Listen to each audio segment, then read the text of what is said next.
Hi everyone, I'm back. You're watching Driven, powered by Petronas Premix 95 with advanced energy formula.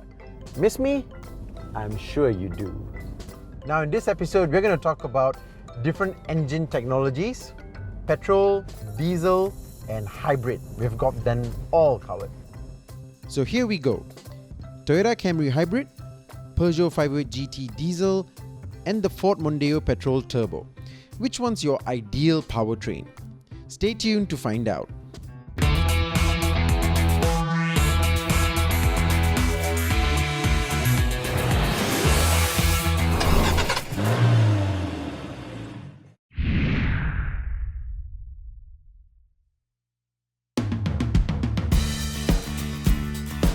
Say hello to the rejuvenated Toyota Camry Hybrid. Yes, it's a Camry, but not as you know it. In its latest facelifted form, it looks better, it drives better, and in this hybrid model, high-tech and very good value for money too.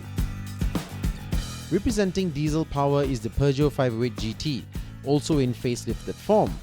As the range topper above the petrol THP models, the diesel GT is positioned as the sportier choice. And it sure looks the part with dual exhaust pipes and 19-inch wheels. The new Ford Mondeo is our traditional petrol engine option. Well, traditional might not be the right word though, as this one's powered by a turbocharged direct injection engine that makes it the most powerful car here.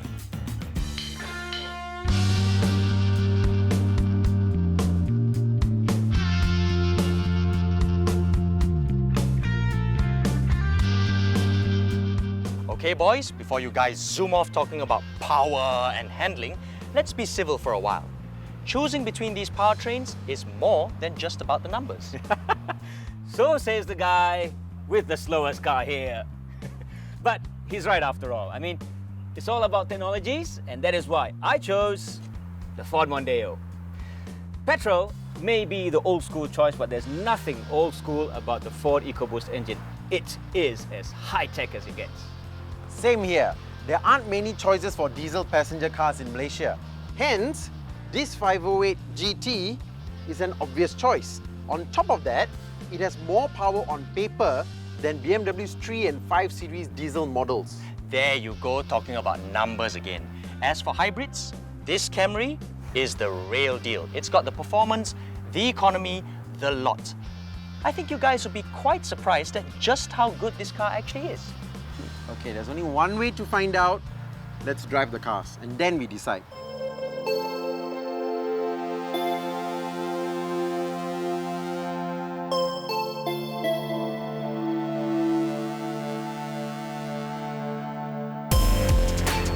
Okay, so I'm gonna start with the Ford Mondeo. It's a brilliant car. I love it. It handles well, it's so comfortable, and the engine, it absolutely rocks. It's turbocharged, so it's got a lot of punch whenever you need it. Turbo lag? None at all, none whatsoever. It drives like it's got a big, bad old engine inside there. Instant power, instant torque whenever you need it. You can find the same 2-liter turbocharged engines in premium brands such as Land Rover, Jaguar, and even Volvo. And it's easy to see why. Well, the first thing that comes to mind when you talk about diesel engines, other than the smoke and the sound, is big torque. And this 508 GT delivers all 450 Newton meters of torque from as low as 2000 RPM. It feels just effortless.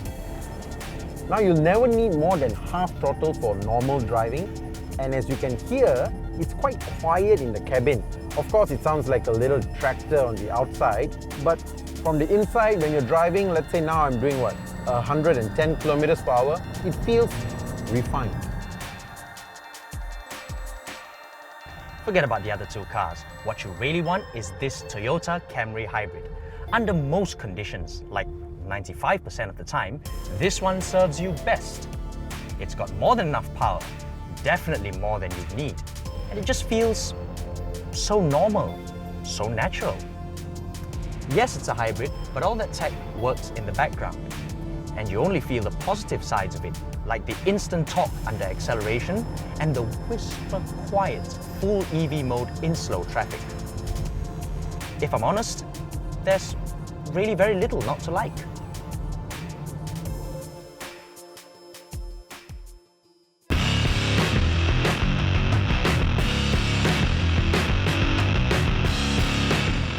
Instead of just telling you how these cars feel, we thought we'd show exactly how they compare against each other in a drag race. Despite its impressive output numbers, the 508 GT never really feels that fast off the line. The Ford Mondeo is miles faster. Even the Camry hybrid pulls away from the Peugeot thanks to its powerful electric motor. Yeah, losing to a hybrid. Not so cool.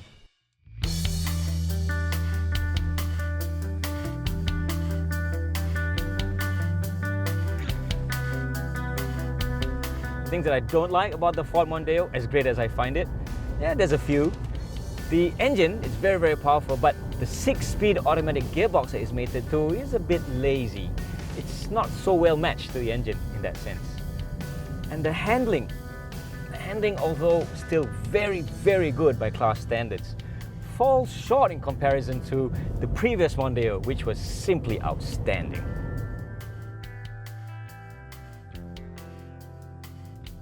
Now, Peugeots are not really known for ride and handling, and this 508 is no different. It kind of falls short on both accounts, and to make things worse, this GT spec comes with larger wheels and stiffer suspension. And in terms of handling, it's not that great either.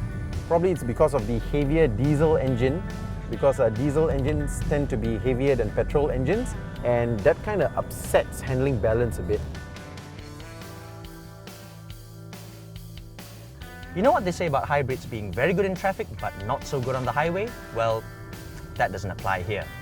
While that's true for hybrids with small petrol engines, you know, where a tiny motor would have to work doubly hard just to keep the speeds up, this Camry has a 2.5-litre engine up front. But enough talk. Let's go fill up and see how these cars fare. All three cars were tested over similar driving conditions, with the Toyota and Ford running Petronas Premax 95 with advanced energy formula, and the Peugeot on Petronas Dynamic Diesel. As expected, the Camry Hybrid is the most economical car here, averaging 15.8 km per litre, with the diesel 508 not far behind at 15.4 km per litre. The petrol turbo Mondeo trails the rest with 10.9 km per litre. Both fuels were developed through world-class, championship-winning motorsport test pits, Formula 1 for Premax 95 and the Dakar Rally for Dynamic Diesel. That's decided then. If efficiency is most important to you, you've got to get a hybrid. But you're forgetting a very important fact, my friend. Diesel fuel is still cheaper than petrol. And with that said, the 508 GT is still cheaper to run. Yeah, but at what expense, man? That diesel clatter, cluck, cluck, cluck, I can't stand it. I can live without that. I will stick to petrol. Okay, whatever, but diesel is still my choice. Thank you so much for watching, and signing off from Driven is... what is this? Haha! I think you're all forgetting that there's a fourth way. Full electric vehicle.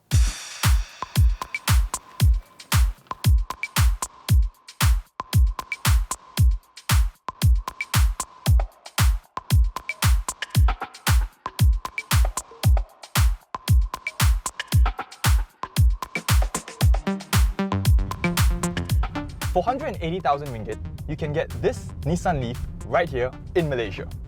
Now, this thing drives like nothing else on the road.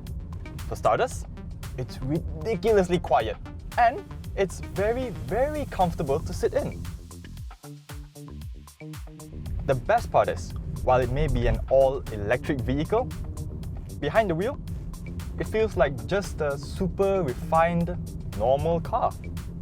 And the performance isn't that bad either. For overtaking especially, the electric motor's instantaneous torque makes it quite fun to drive. So, should you buy one? Well, depends on a lot of things really. Do you have a place to charge it at home or the office? is the 150km range enough for you? And even if you can say yes to all of the above, it's still only a viable option as a second or even a third car.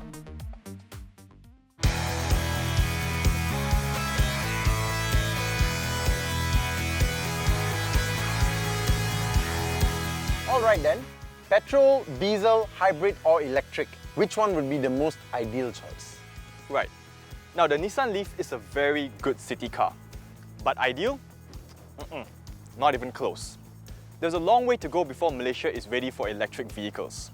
But hey, if this is a taste of the future of motoring, I'm all for it. Well, like I said earlier, I would take a petrol engine car any day.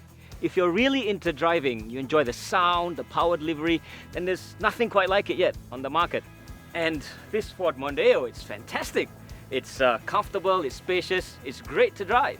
It's just that, well, drive it like I do and it's a bit thirsty, but yeah. Now the Peugeot is quite the opposite. Now if you're a driver who does a lot of mileage, and if you're not as an enthusiastic driver as Ardian is, then the Peugeot 508 GT diesel makes a lot of sense. It has style, it looks good, it has a powerful engine, and most importantly, it has awesome real-world economy. But the best car here has to be the Toyota Camry Hybrid. It asks for the least compromise here. It's more than powerful enough, it's decent to drive, it's big, it's comfy. Heck, it's the whole package. And the hybrid system works beautifully in the background without you even knowing. Okay, so that settles it. In this group, hybrid is king. Thank you so much for watching and see you next week as we take a look at Malaysia's most affordable cars. Driven.